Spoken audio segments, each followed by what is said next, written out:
This one's not working. Oh, it says I'm live. Okay, well, I'm going to go with that. It says I'm live. Cool. But yeah, we're going to be finishing up our final exam review. Today is the absolute last day that we are going to be reviewing before this particular final exam that we are taking on Thursday. To give you the heads up, a few teachers have already given the Algebra 2 final exam, and we got emails from them basically. Okay, let me back up a little bit. I should probably explain this part first. So the final exam, it was put together by the Algebra 2 teachers. But the first draft that we sent to our supervisor, was sent back saying, no, you have to do this and you have to do that. So it's like, all right, cool. So we fixed it. And we made those fixes and we sent it back to her. And she's like, no, you have to do this and you have to do that. And she's like, no, add this, add that, add this, add that. We're like, okay. So we're doing like what she's telling us to do. So then one teacher gave the exam today to her class and emailed the rest of us saying, yeah, this exam is way too long. Yeah. So I'm not really sure what the procedure is going to be for that. Obviously, we're taking our exam on Thursday, so I don't have to worry about it until Thursday. But basically, whatever decision is made in regards to questions, I'm going to adhere to the other Algebra 2 teachers and what they determine, because I obviously haven't seen anyone take this exam just yet. But we're taking ours on Thursday, so you got to make sure you have your Chromebooks ready to go, charged and logged on and blah, blah, blah. And then on Thursday, we'll be able to knock out this exam. You'll have until 12/22. And then that's it for, well, Algebra 2, I guess, unless you have to repeat it. And that would be sad. But anyway, but then next week, I have you scheduled for Wednesday, the 16th. Seniors will be excused, but Wednesday, the 16th, obviously, we're not going to be, learning anything. But I will be taking regular attendance. Keep that in mind. I will be taking regular attendance. So if you're like, Mr. Markey, do I have to show up? Well, we're not learning anything, but I'm taking regular attendance. So if you don't show up, I got to mark you absent. Just saying. Anyway, for those of you in the chat, if you'd be so kind as to leave a comment, I'm not going to take any more of your time to get to reviewing. We need to get to reviewing as quickly as possible. Actually, no, I do have to take your time for one more thing. I apologize. There is a quizzes, as I announced Monday. I think I announced it Monday. No, I announced it last week. But there is a quizzes that it looks like the majority of you have done that is due tomorrow. I did post yesterday something called Makeup Minor. I want to be very clear about this. The Makeup Minor is optional. It looks like several of you have already taken advantage of that, which is great. But the Makeup Minor is designed to replace your lowest minor assessment grade. So it's basically a free attempt. Or actually, I'll give you 2 attempts. But whatever the highest score is, I'm going to replace your lowest minor assessment grade with that highest score, and then we'll kind of go from there. But that's so, oh no, I missed this minor from earlier in the marking period. Great, here's your opportunity to make it up and get a good grade for it. If you get 100 on this makeup, then 100 will be put in. So, to this review.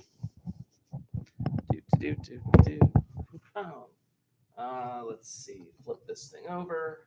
Here we go. Last class, we left off on number 20, and I want to pick up right away with what we did on 21. So, as always, this review was posted into your Google Classroom last week, the first day that we started doing stuff like this. So if you want to see the questions heads closer and more clearly, then please, by all means, open up that PDF in Google Classroom. Otherwise, whatever you need to write down, I would strongly suggest that you do so in preparation for this final exam. Today is the 8th. This is the last day that we are reviewing for our final exam. Final exam review. Let me zoom in a little bit more on that. Here we go. Let's flip back. Number 21. Here we go. I'll try to zoom in on this, but again, like I said, that PDF is available to you through the Google Classroom. Number 21 is asking for you to write an equivalent expression to what they have here. What they really want, they just want you to simplify. They want you to simplify this junk. This is what they gave you right here. for number 21.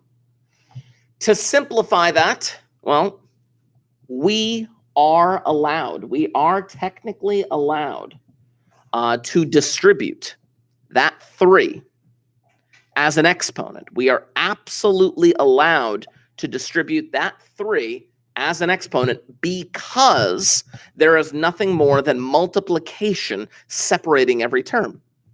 Same thing with this 2. We can distribute this 2 as an exponent because there is nothing more than multiplication separating all of these terms. As a result, this 2 to the 3rd power will become 8. This x cubed will become x to the 9th. That regular old y will become y cubed because I had to cube each of those things. Same thing for the second part. 4 squared would be 16. This x to the 4th would become x to the 8th. And this y to the 3rd will become y to the 6th. Power of a power, you have to multiply the exponents together. Now from here, I'm not done yet. I still have to combine these terms. Again, everything is being multiplied together. 8 times 16, just for the sake of double checking, is 128 when I multiply them together.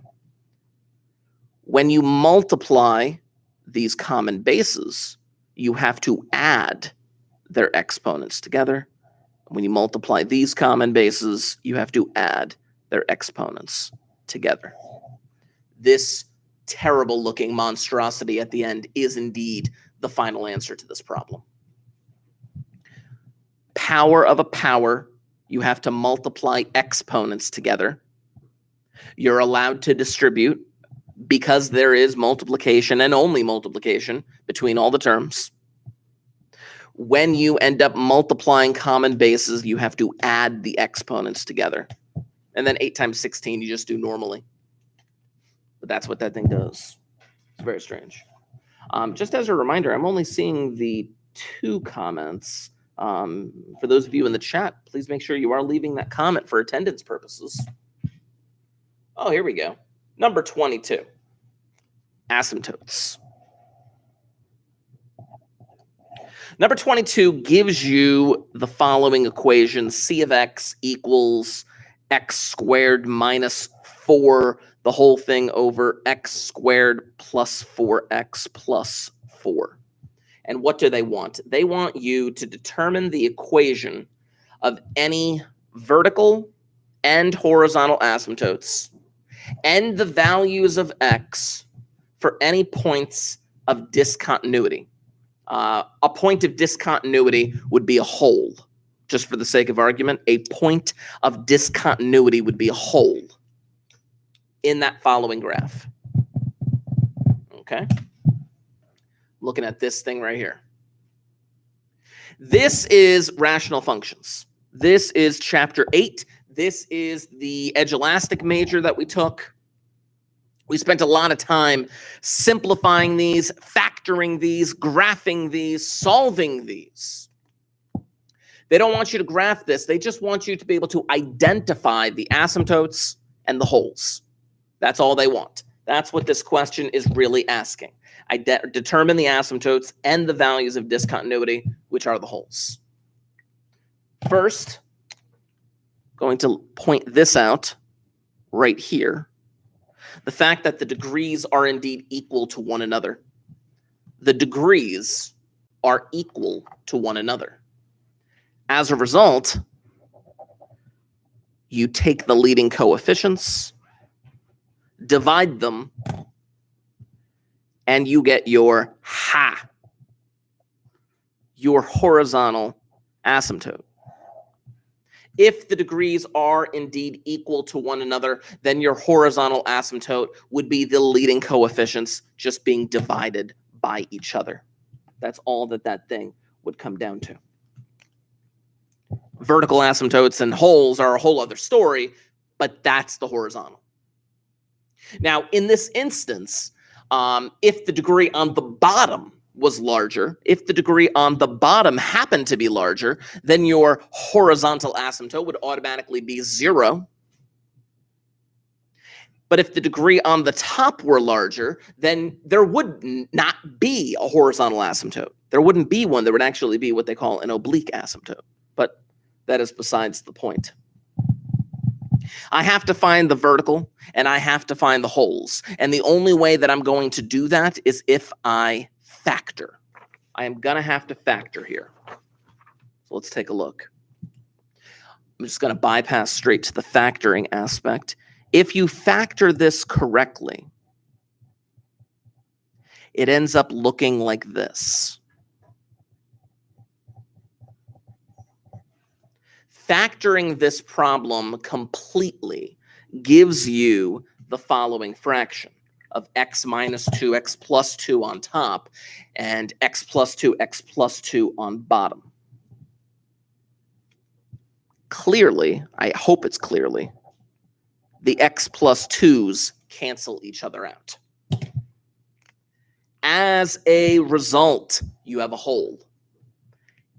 If they have terms that cancel out, if there are terms that mutually cancel each other out from the top to the bottom of the fraction, you have a hole in the graph. This is what they refer to as a point of discontinuity. I take that term that I crossed out, and I have to solve it. Subtract 2, x equals negative 2. I take that x plus 2, I set it equal to 0, and I solve it, and I get the hole. The hole is at x equals negative 2. In order to find the vertical asymptote, I have to take the other aspect of this problem, the x plus 2, the other part of the denominator. I have to set that equal to 0 and solve. I get my va at x equals negative 2. Zoom out a little. This was a lot of information that we spent a lot of time on during this chapter. We spent a lot of time going over these things. There was homework assignments, there was quizzes, there were different things we did on Desmos to try and get these asymptotes and eventually, of course, that hole. So, I wonder, is that the only thing that they asked of us on this problem? Yes, it was. Keep in mind, if you have to graph this thing, if you have to graph this thing, of course, you have the graphing calculator at your disposal. But I want to show you this to make sure that you understand. You need to type it in correctly. I'm just going to focus that real quick. If you're going to use the graphing calculator to graph this, if you have to graph this, of course the graphing calculator is there. You have one directly on the Chromebook. But you have to make sure you type it in correctly. Make sure you put parentheses around the top and the bottom of the fraction. Of course, if I graph this thing, it does mess up a little bit. It does mess up this line straight down the center. It's not actually supposed to be there, but that's what that vertical asymptote was.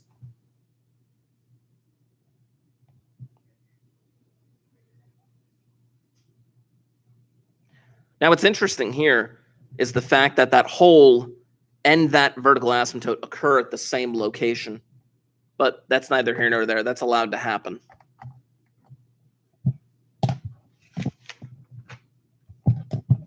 Flip. Ooh, gross. This thing. Gosh. Number 23. A carpenter recorded the amount of money he earned from different jobs according to the time he spent on each job. The data is shown here. Estimate how much he earned per day. I'm going to walk up to the board for this one because I have to draw something on the board for this one. Where is it? There it is.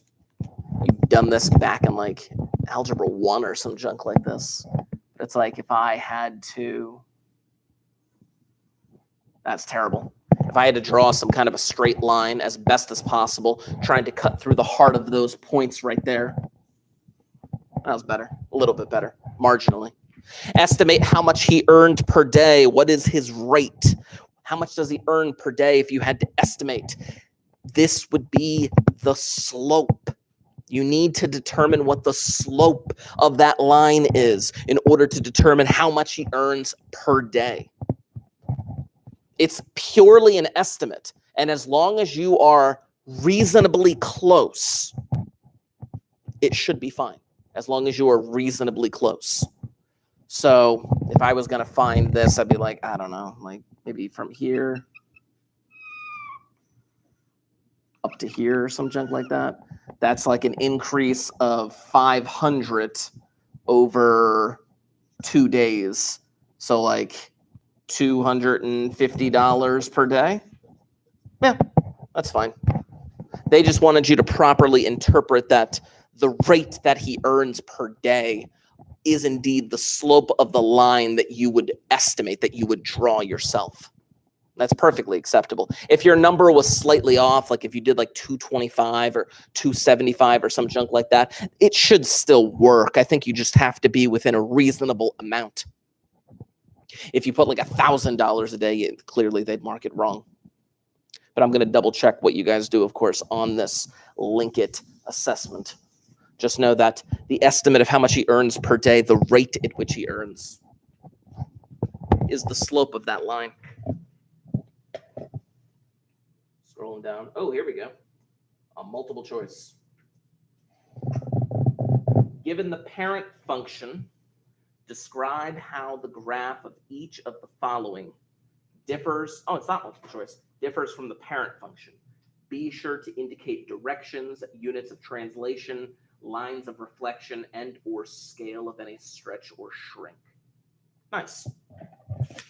Let me write these 4 down. I'm going to write these 4 down. Let's see how this goes here. G of x equals square root of x minus 9. For these problems, for these 4 problems right here, one way of handling them is literally just to type them into the calculator, and you could probably visibly identify what happened to each function. I'm going to show you how you can do that. I am also going to remind you of H and K. H and K are incredibly helpful when determining a translation or a reflection or whatever. I'm going to flip my screen back in just a moment. I just got to double check that all of these are correct. Yes, indeed they are. Okay, let me zoom in on this. This function that I have at the top of the screen, this is the generic general square root function with A, H, and K. H determines the horizontal translation, the horizontal shift, let's call it. The K would determine the vertical. The value of A would change that shrink or stretch situation that they were talking about, but we can always talk about that in terms of what the graph looks like.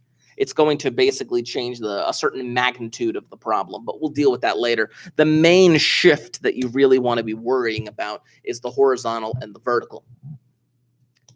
The thing to keep in mind that, again, as always, it's x minus h.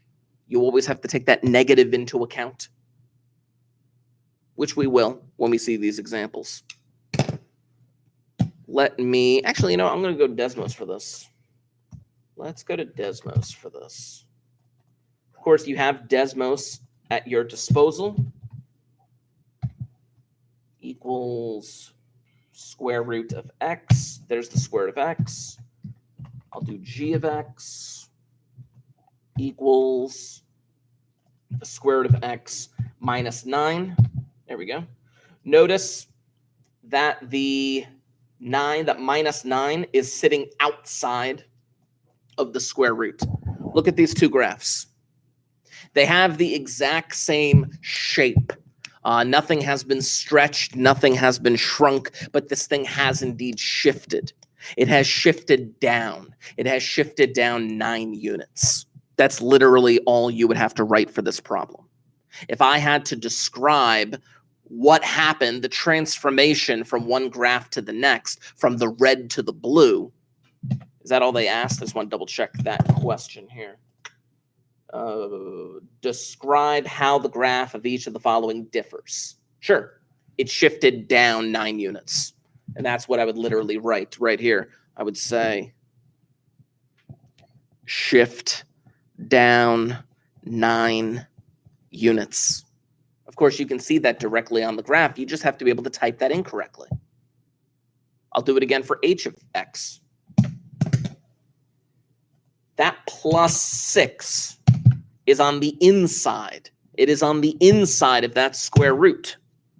And what has happened, they have the exact same shape. It's just been shifted to the left. It's been shifted, well, how many units to the left? It's been shifted 6 units to the left. And you can see that if you can type in the functions correctly. Shift left 6 units. It's perfectly acceptable. For the t of x, I'm going to have to put in all of that junk. Well, let me put in one at a time, actually. Let me put in one at a time. Let me put the 3 in first, and then I'll add the 4 and the minus 2 later. Let me get rid of the 6. Put in a 3. There we go. Look at that. This thing has been stretched upward. This thing has been stretched upward. It has the exact same starting point temporarily. I'm going to change that starting point. But by just putting in that 3, it stretches that graph upwards. But now I'm going to have to add in all of that other stuff. I'm going to have to add in the plus 4 and the minus 2. I'm going to have to add in the plus 4 and the minus 2. The plus 4 on the inside of this particular function, and the minus 2 on the outside of that particular function. That stretch upwards has still happened. That 3 caused that stretch upward, but you can see that it has indeed shifted to the left and it has shifted down. There are 3 things that I can say for this particular function. It has been stretched up. It shifts left 4 units. And it shifts down 2 units. And I'll show you how I wrote that in a moment. But you can visibly see that on the graph. You just have to be careful how you type that thing in. Desmos, you have Desmos for this final because you're taking it on the computer. Just make sure you're using Desmos correctly. This is how I wrote it. I said it stretched up. It shifted left 4 units. It shifted down 2 units. Now, this final function doesn't have all the bells and whistles. It just has a negative 3 out front. So I'm going to flip back here, get rid of all that, get rid of all that, put in the minus sign. You can kind of see what happens there with the blue, that blue curve going downward. It has, again, been stretched. It has been stretched and reflected over x-axis. It has been reflected over the x-axis. You can tell all of those things by typing it in correctly into Desmos. It might be a little bit easier using Desmos for this rather than the calculator, simply because Desmos does give like a color differentiation between the 2 functions. But that is what I wrote for this problem. I said it was stretched and it was reflected over the x-axis. That's what you could do for this particular problem.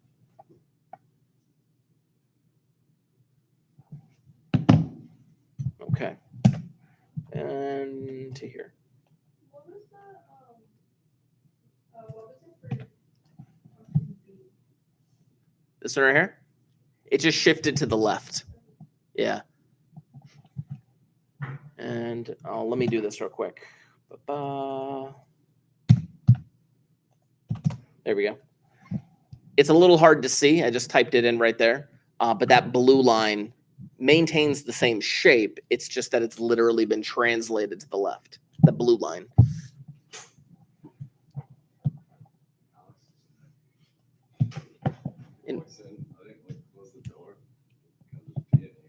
Yeah, so I said dark. This conversation went off the rails probably at 11 o'clock.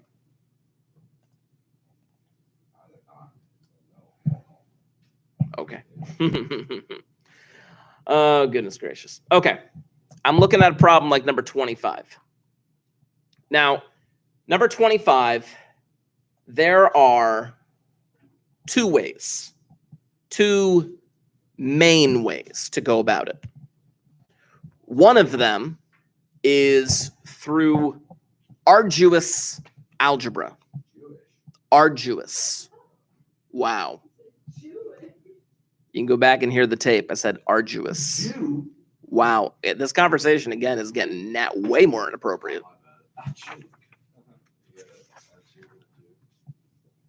The algebra that is needed for this particular problem is ridiculous. But this particular problem, they are not expecting you. They are not expecting you to use that crazy algebra to get it done. They're not. Instead, they really are just looking for your logic.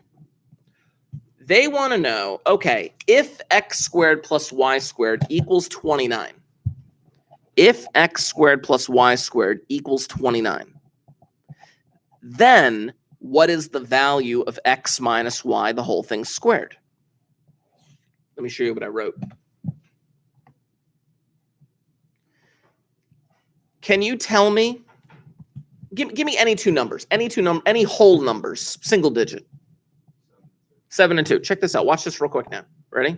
Let's say that you guessed it was 7 and 2. If you guessed it was 7 and 2, clearly it's not wrong. I mean, clearly it is wrong. But if you plugged in 7 and 2, you would get 49 plus 4. Pick another two numbers.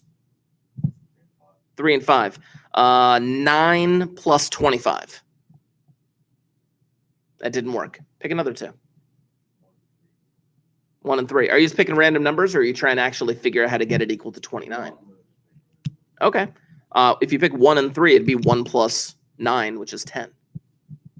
What two numbers should work?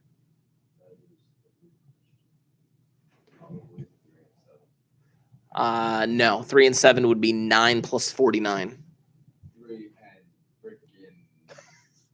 Save them. 2 and 5. No, wrong. I think everybody did. All right. Yeah. 2 squared plus 5 squared equals 29. 4 plus 25. But like I said, this problem is really more using your logic and your understanding of what they're asking, because the final answer is not 2 and 5. That's not what the final answer is. That's just the answer to the first part, figuring out what the values of x and y are. Now, because of the way that they worded this question, it doesn't matter the order that you write them. It doesn't matter if you do 2 and 5 or 5 and 2, because, well, if I put them now into this calculation, the final answer, 2 minus 5 is -3. -3 squared is +9. It didn't matter if you did 2 and 5 or 5 and 2, you would end up with the same answer based on the fact that they're squaring the result of the difference. Again, the algebra required for solving this by brute force is terrible. It's absolutely terrible.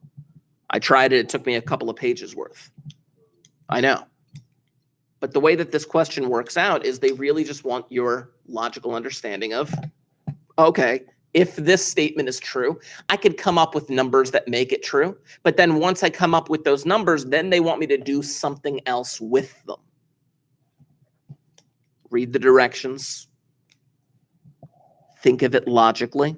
A little bit of common sense knocks out that answer of +9. Number 26, you're dealing with exponentials. Exponentials on number 26, they have P of t equals 10,000 times 0.90 t. Or I'm sorry, 0.90 to the t power, I should say. That represents the population of a town t years after 2015. They want to know 4 things. What does the 10,000 represent? What does the 0.90 represent? How many people will be in the town in 2025? T years after 2015. How many people will be in the town in 2025? And how many years will it take for the town to have a population of 200? Let me show you exactly how you can handle this problem. First and foremost, the 10,000 represents the initial population in 2015. That's what the 10,000 represents. It represents the starting population in 2015 because T is the number of years after 2015. The 0.90 represents the percent of population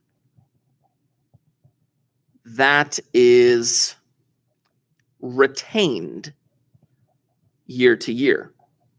Now, I'm going to reword this in just a moment to give it an equivalent statement that is a bit simpler. But the 0.90 represents the percent of the population that is retained from year to year. You keep 90% of the population from year to year. Now listen, if you keep 90% of the population from year to year, what percent of the population are you losing?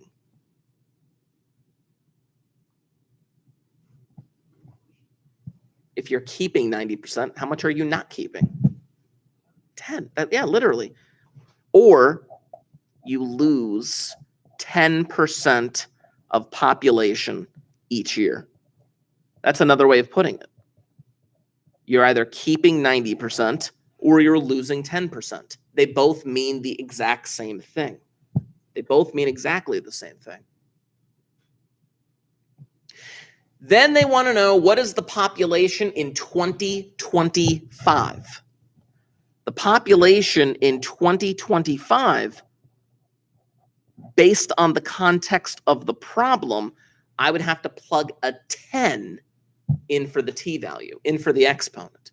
Because the exponent of t represents the number of years after 2015. I would literally just have my calculator knock this out. I'm going to have to round it. 3,486. You could round down or you could round up.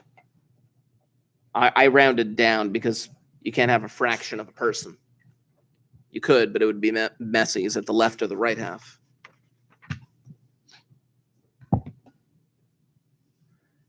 But then the last statement, that takes a little bit of maneuvering. And I do want to show you the easiest way to do it, the absolute easiest way to do it. So I am going to bypass a little bit of logarithms here. The question for part D that they're asking is, how many years will it take for them to reach a population of 200? 200 people in how many years? Let me show you what I'm going to do in my calculator. Zooming in, zooming in, zooming in, zooming in. How many years will it take for this to occur? Now, clearly after 10 years, I have over 3,400 people. After 30 years, I'm down to 423. 35 years. Let's go 40 years. Oh, too far. 38 years. Nope. 37. Ah, there we go.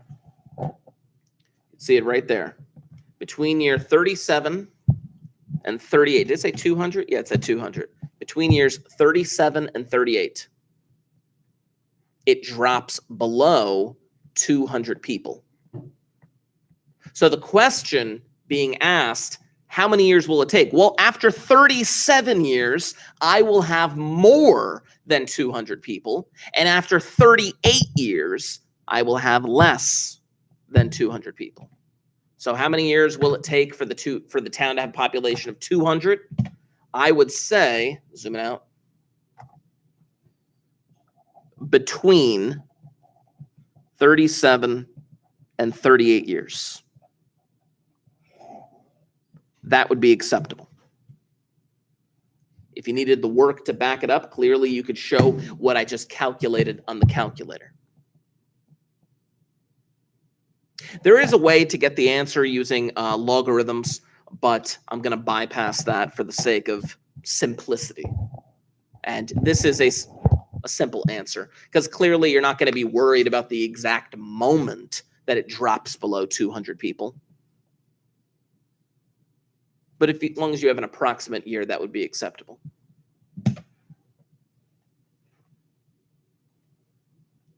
Number 27. Number 27 is asking for a composite function. Composite, another word for composite is composition. A composition function is the act of putting one function inside of another function. We did this back in chapter 6. So it has been many a months since we have seen something like this. But I want to show you what this thing is going to do. There we go.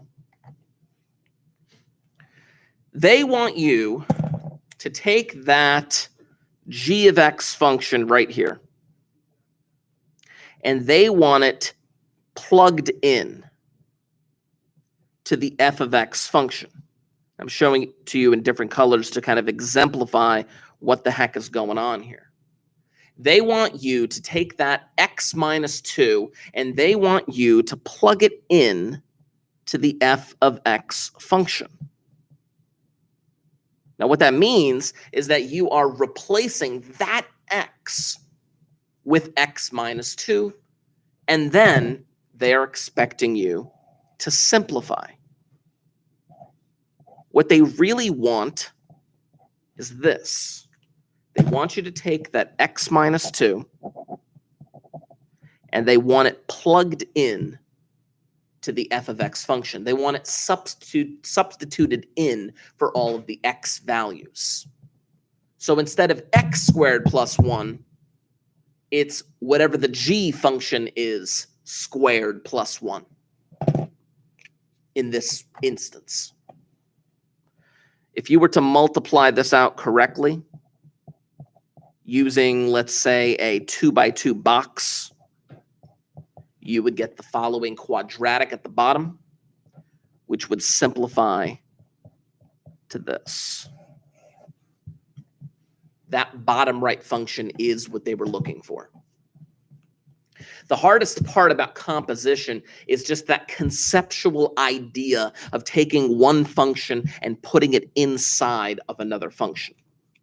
It's very strange. It's very odd. It's very unnerving. People don't really like it too much. But it is an incredibly helpful method for combining multiple functions that potentially do different things. Instead of putting a number through a calculation 14 different times, you can simplify a composite function and just do a calculation once, which is nice.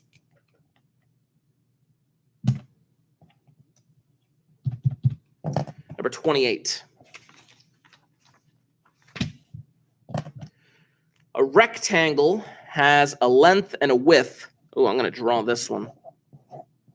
It has a length and a width. It has a length of x plus 5, 2x plus 2, and a width of 2 minus 3x. Okay.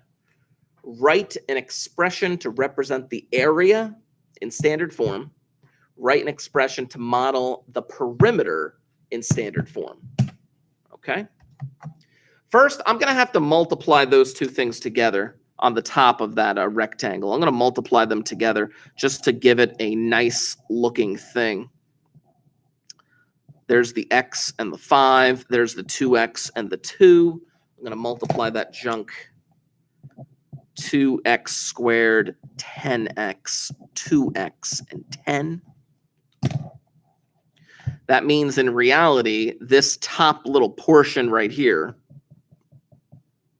is actually a 2x squared plus 12x plus 10.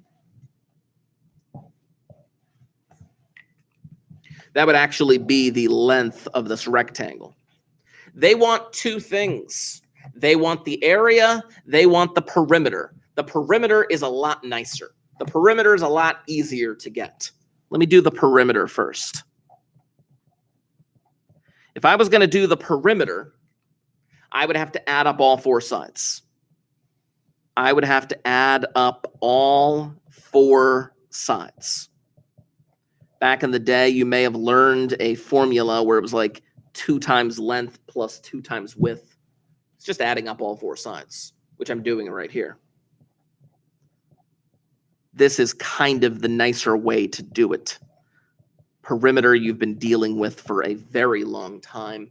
It's just that with these variables, you have to make sure that you are properly combining like terms.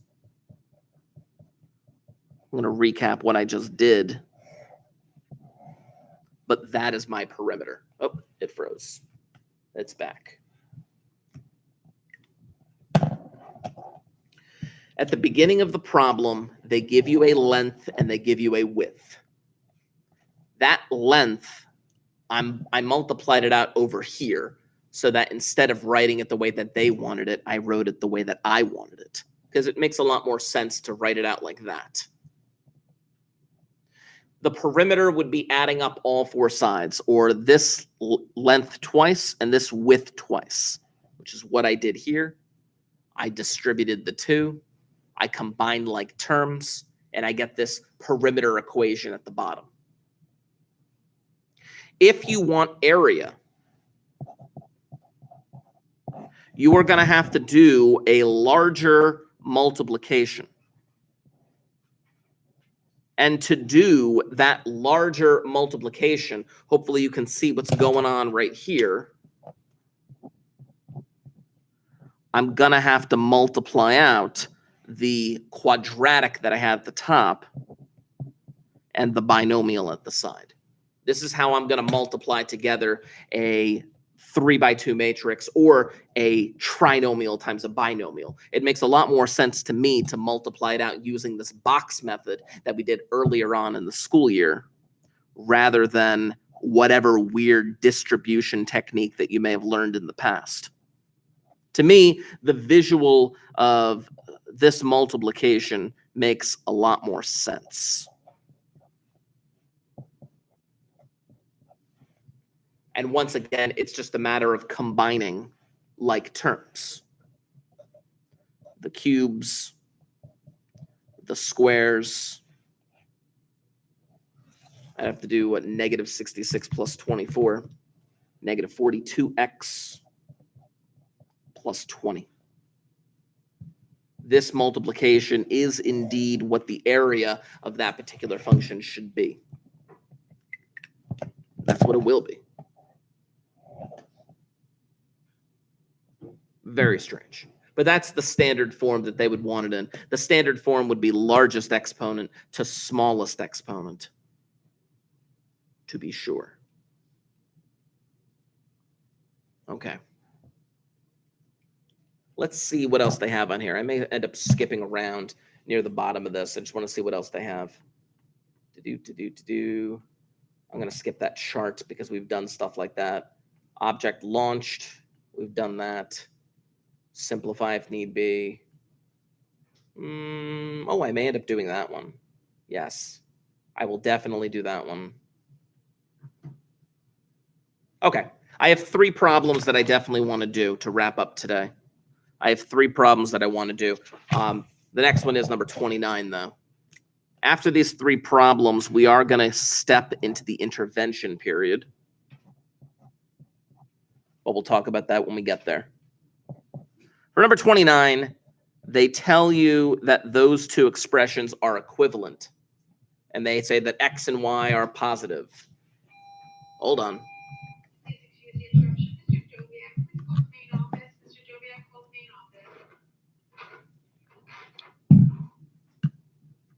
Did they hang it up? So, Mr. Blunt, you call the main office. Thank you. There you go. They say that these two expressions are equivalent to one another. They want to know what is X and what is Y. It's terrible. Until you do this. 3 cubed is 27. 3 cubed is indeed 27. And I just confirmed my suspicion here. 243 is actually 3 to the 5th. 243 is actually 3 to the 5th. It's kind of ridiculous. They're trying to say that these two expressions are equivalent to one another. They say that X and Y are positive. They don't say if they're positive integers, do they? No, they just say they're positive. It's very strange to me. 3 to the 3x equals 3 to the 5y. I don't want to assume that they're actually like positive integers. They just say they're positive, right? Well, let me back up a little bit because I'm trying to, I don't think number 29 tells the full story. Here's the thing. I want to show you one thing in the calculator. I'll show you one thing on the calculator to kind of clear something up about 27 and 243. 3 cubed is 27. Clearly, I mean, we can agree on that. The calculator just said it. 3 to the 5th is 243. Based on that, I changed the 27 to a 3 cubed and the 243 to a 3 to the 5th power. Since these two expressions are power of a power, I had to multiply the exponents together. 3 times x, 5 times y. Like this. Since these two expressions are equivalent to one another, they're basically telling me that those two exponents at the bottom, the 3x and the 5y, are equal to one another. This is a problem that we did back in exponentials where you would have to find the same base on both sides of the problem. 27 and 243 both can be changed to a base of 3. The part that I'm stumbling over is the fact that the question doesn't actually give me enough information, and I'm going to have to make it, not a guess, but I'm going to have to make an educated choice in a moment. Let me go back to this question. Number 29, they tell you that the values of x and y are positive, but they don't tell you if x and y are decimal numbers. They don't tell you if x and y are whole numbers. They don't give you enough information as far as I'm concerned. There really should be more information to this problem. You don't know what x and y actually are for this problem. But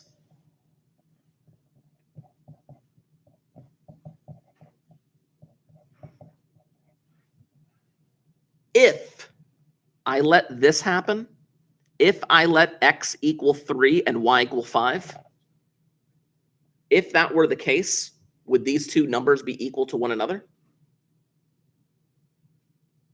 They would. I'd get 15 on both sides. Check this out. Now, I'm not done with the problem. That's not my answer. I'm almost there, but check this out. 27 to the 5th power, 243 to the 3rd power. Those two numbers are definitely equivalent to one another. Because of that, the question is actually asking me,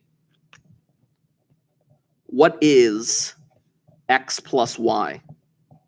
8.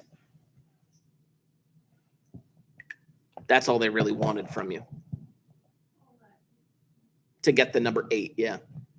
It's more of a brain teaser type of situation. Remember that problem we did earlier where it was x squared plus y squared? Similar rationale.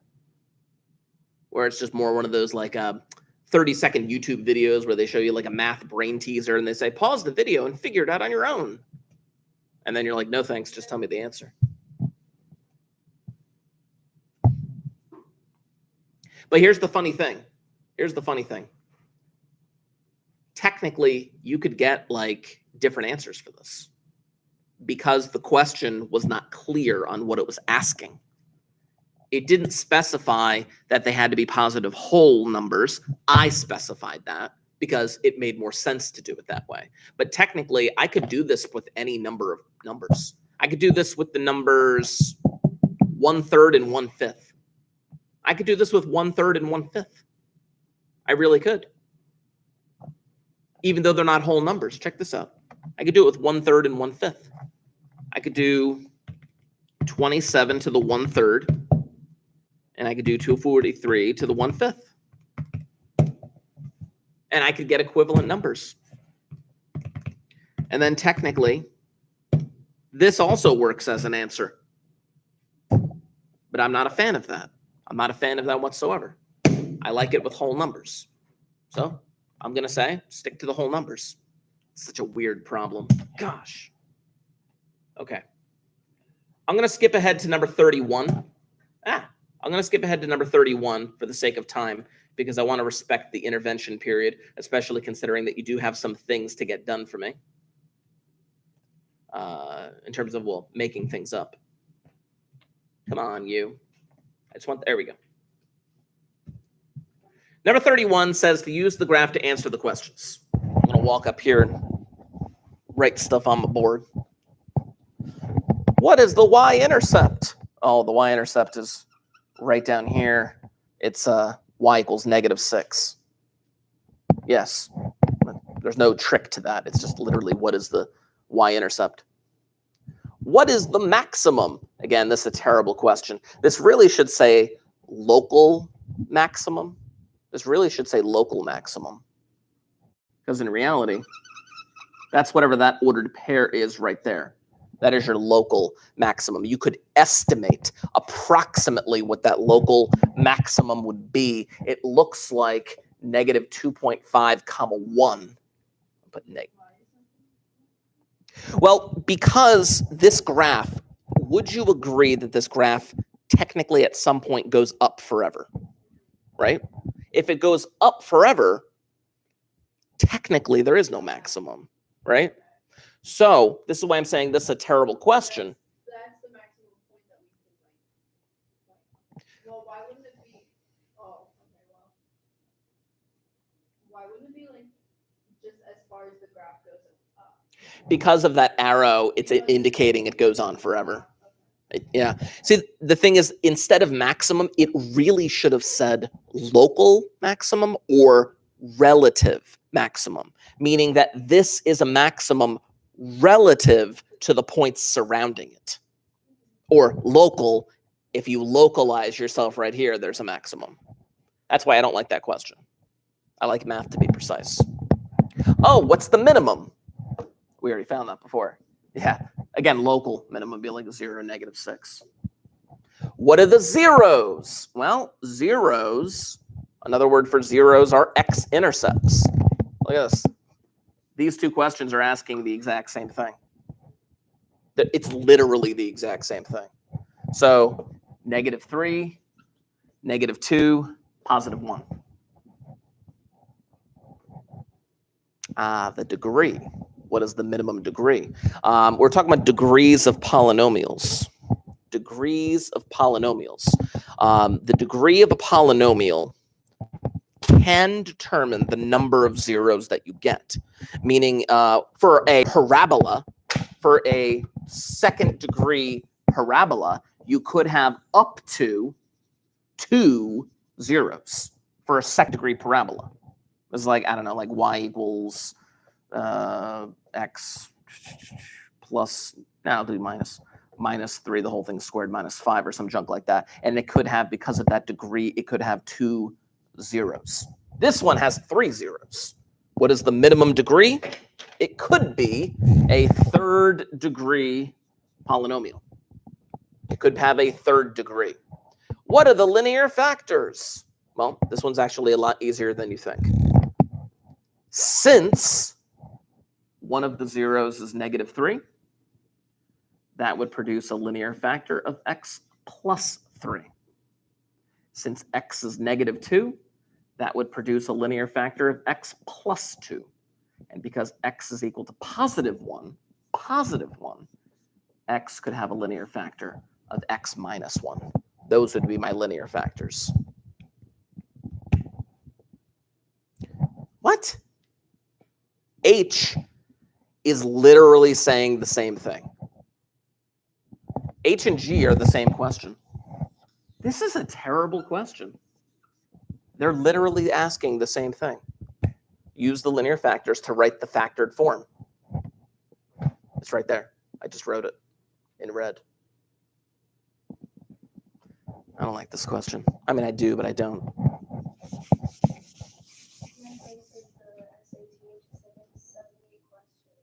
On the SAT? Or sorry, not SAT, the final. 70. That doesn't seem right. Somebody told...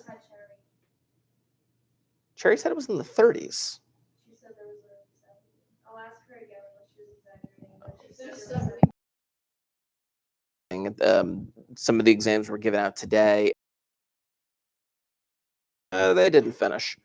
Good thing. She said, she was like, "Here, B." She's like, "Sucks to be you." Wow. Let me do. I was supposed to have Cherry. The second I got my schedule, I called to get me out of Yeah. there. I would have done the same thing. Uh, I was like, "Put me in my-" That's not us. The email that we got from Cherry said there were 38 questions.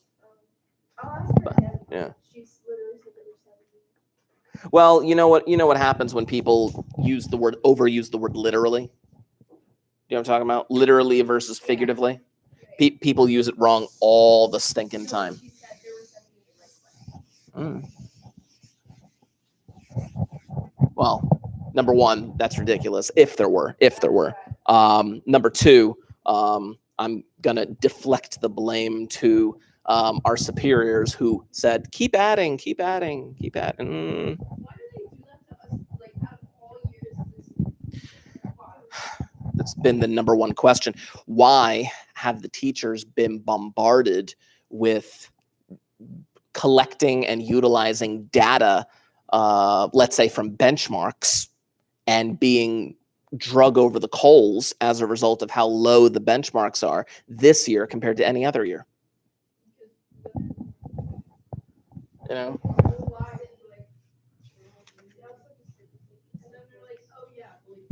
Yeah. Well, exactly. Exactly. I know. Well, my rule of thumb for the benchmark, which I'm gonna wrap up this thing right here. I'm gonna skip the last question. My whole thing with the benchmark was like basically if you did it, I found a way to give you guys credit for it, and if you didn't do it, then I was just like, all right, I just excused it, you know. Yeah. Well, I'm just. She was like, "Time's up." I just started clicking random stuff. Yeah. Well, like I said, as long as you put forth an effort, I gave you credit for it. So you guys have 22 minutes. We're about to enter the intervention period. Going to remind you of a couple things. Number one, have those Chromebooks ready to go on Thursday. We're going to get started as soon as possible because apparently it's going to take us all class period. Number two, you have an assessment due for me tomorrow on quizzes. That was announced last. I'm going to double check when did I post that initially. I posted it on June 2nd. So I posted it last Wednesday. Cool. So I gave you guys a week to get that one done. Make sure you get that one done. There is a makeup minor on there, a makeup minor that can help improve your grade. It will replace your lowest minor assessment grade. Please make sure you are taking advantage of that. So I'm going to leave this time to you. You are going to get done those things that I have asked, obviously in preparation for the end of the year, because I need to get grades in. One more thing, real quick, just for seniors, specifically for seniors. Grades, I need to submit senior grades by Friday. So any senior who owes me something, make sure you get it into me before Friday so that I can submit grades. I really need to get those done by Friday.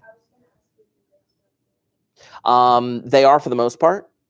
There are little things that I have to put in, like this new minor that we just got, and the makeup minor, and the final exam. But then we should be good from there. Question. It'll be. You asked me the question last time. I'm taking care of it. Let's just put it this way. There will be a third major in there, and it will be reflective of each individual's grades, but it absolutely will not hurt anyone's grades. It will, at the very least, improve it by a point or two. Trust me when I say that. I'm trying to be very precise with my language. I'm not a fan of just test. I'm not a fan of that, but I still have to meet a minimum requirement. Yeah. So you have until 12/22. Let's start working on those things. Oh, Ms. Murky, I didn't get it done. Oh, what a shame. I gave you the time in class.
right.